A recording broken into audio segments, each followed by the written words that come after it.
மன்னா உங்கள் பொற்றாமரை பாதங்களுக்கு ராஜேந்திர மன்னன் அநேகம் நமஸ்காரம். ஐரா உண்மையிலே நீ ஆயிட்டானா? ஆமாம்பா. இல்ல டூப்ளிகேட் ஆயிரா? இல்லை இல்லை இல்லை, இந்த கலர்ல இருக்கறா ஆண்டவனுடைய படைப்பு அப்படி. நான் ஆண்டவன் எல்லாம் படையறான். ராமநாள் தொடப்படாது. யான் தொட்டா என்ன வந்து நீர் சாப்பிடுறா. அதெல்லாம் விடு. இந்த கலர்ல இருக்கற அது காட்டன். ஓஹோ சந்தேகம். உன்னை படைத்த ஆண்டவன் சிகப்பாக படைத்து விட்டார். ஆமா. என்ன படைத்த ஆண்டவன் கருப்பாக படைத்து விட்டார். ஐரா பாச்சிட்டு இருக்கறானே. என்ன செய்வது? குலம் அப்படி. சரி சரி பரவாயில்ல இருக்கட்டும். அண்ணா தல தலன்னு இத வைத்துக்கினா தான் தோன்றறான். நெய் பருப்பு பாதம் சாப்பிடுறாய். துண்ணுட்டு தான் டர்னு விட்டும் போற. என்ன வாழ்வுகளையும் ஆள்களையும் மூக்காலு தான் மன்னர் கூப்பிடுறாரு பாரு. 100 ஆண்டு காலம் நோய் நொடி இல்லாமல் நலமாள் வாழ்த்து மனமாற வாழ். இறைவன் கிருபையால் எவ்வித குறையின்றி வாழ்ந்து வளர்க்கிறான். நல்ல நேரத்திலே சைலே இங்கு எல்லாருக்கும் டீ கொடுத்து அருமையாக கோசலை போட்டுக் கொண்டிருக்கிறீர்கள். இதுவும் நன்றாகத்தான் இருக்கிறது. பாதி பேருக்கு என்ன நடக்கும் என்று புரியாது. அது உங்களுக்கு நல்லதுதான். இந்த பக்கம் எல்லாம் டீ வரவில்லை. சுவாமிகளே இது சூப்பர்ப்பா. அருமை. அட்டகாசமா காலி போட்டு பாரு. இந்த பக்கம் டீ வரல. அந்த பக்கம் பாரு. என் மகன் பிறந்த போது என் மனைவி இறந்து விட்டார். அன்றவன் ஜாதகத்தை கணித்து பார்த்து இவன் சிவனருளால் பிறந்ததற்கு சிவமணி என்று பெற்றுவிட்டான். எனது மகன் ஒரு சிவமணியோ வெளிநாடு சென்றவளை வந்து விட்டார். அவனுக்கு ஒரு வெள்ளை பார்த்து மனமளித்து இந்த மணிமணியை தூட்ட வேண்டும். இன்றவன் ஜாதகத்தை கணித்து பார்க்கிறேன். இவளதானே ஜாதகத்தை கொண்டு வாங்க. நான் பார்த்து கொண்டு போனா இதோ அப்படியா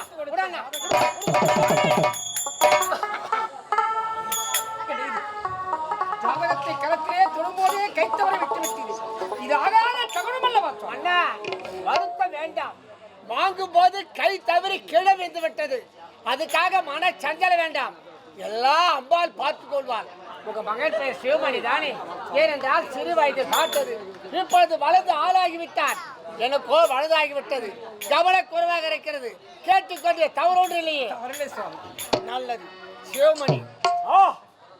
மன்னா மனத்தை நல்ல திருப்படுத்திக்கோ. சாமி என்னவன் ஜாதகத்தை நான் பார்க்க என்பதை கவனித்து வேண்டும். ஆமா ஏனென்றால் இன்றோ வெள்ளிக்கிழமை. இன்று வெள்ளிக்கிழமை போக நாளை சனிக்கிழமை இரவு 8:45 மணிக்கு உன் மகன் இறந்து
என் மனைவி இறந்ததற்கு நான் வருந்தவில்லை.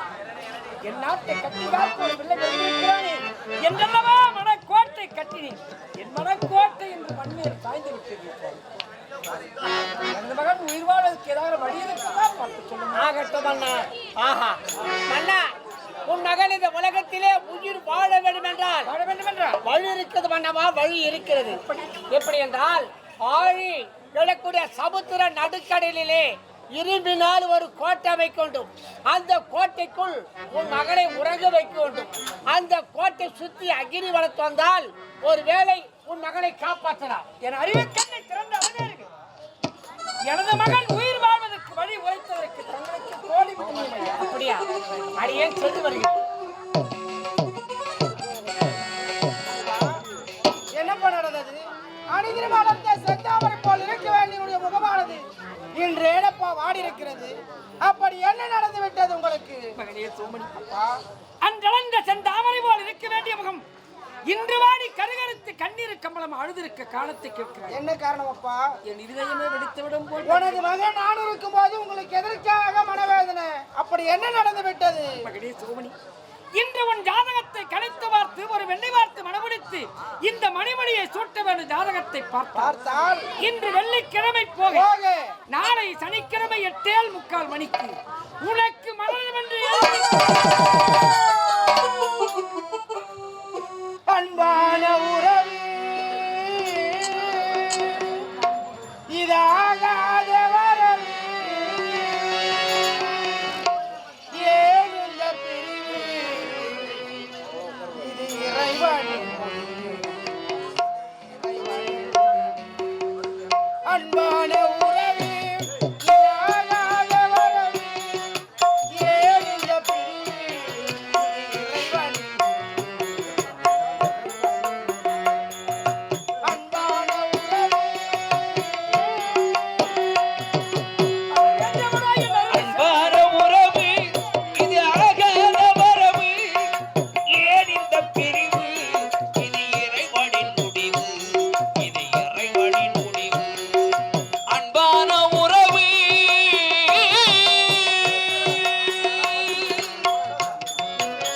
கண்களிலே நீர் வடிந்தால் கண்ணீர் காணாது.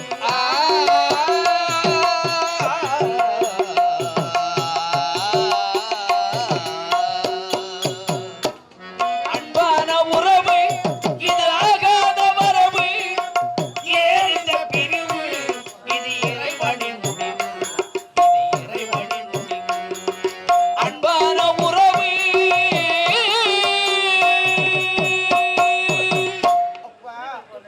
நான் சின்னஞ்சிறு வயது முதல் கட்டி பெற்றெடுத்த தாய் முகத்தை பார்த்ததே கிடையாதப்பா. எனக்கு தாய்க்கு தாயாகவும் தந்தைக்கு தந்தையா இருந்து வளர்த்து வந்தீர்களே, உங்களை விட்டு நான் இறந்துத்தான் போக வேண்டுமா?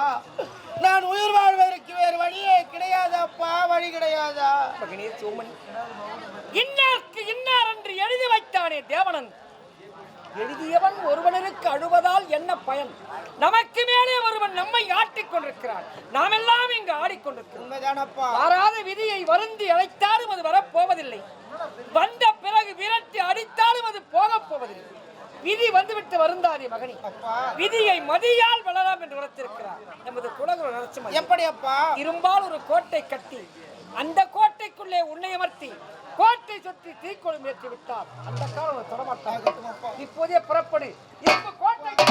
அடவு நண்பர்களுக்கு எல்லாருக்கும் வணக்கம். குழந்தை பருவத்திலிருந்து பார்த்து பழகி போன பாரம்பரிய தெருக்கூத்து நாடகம், இந்த கலைகளை எதிர்கால தலைமுறைக்கு கொண்டு போகணுன்ற நோக்கத்தோட இந்த அடவு யூடியூப் சேனலை எங்களுடைய சொந்த செலவுல நடத்திக்கிட்டு வரோம். எங்களுடைய இந்த வேலையை நாங்க தொடர்ந்து செய்யணும்னா உங்க ஒவ்வொருத்தருடைய உதவியும் அவசியமா இருக்கு. உங்களுக்கு விருப்பம் இருந்தா இந்த QR கோடை பயன்படுத்தி உங்களால் முடிந்த உதவியை செய்து எங்களுக்கு ஆதரவு அளிக்குமாறு அன்போட கேட்டுக்கிறோம்.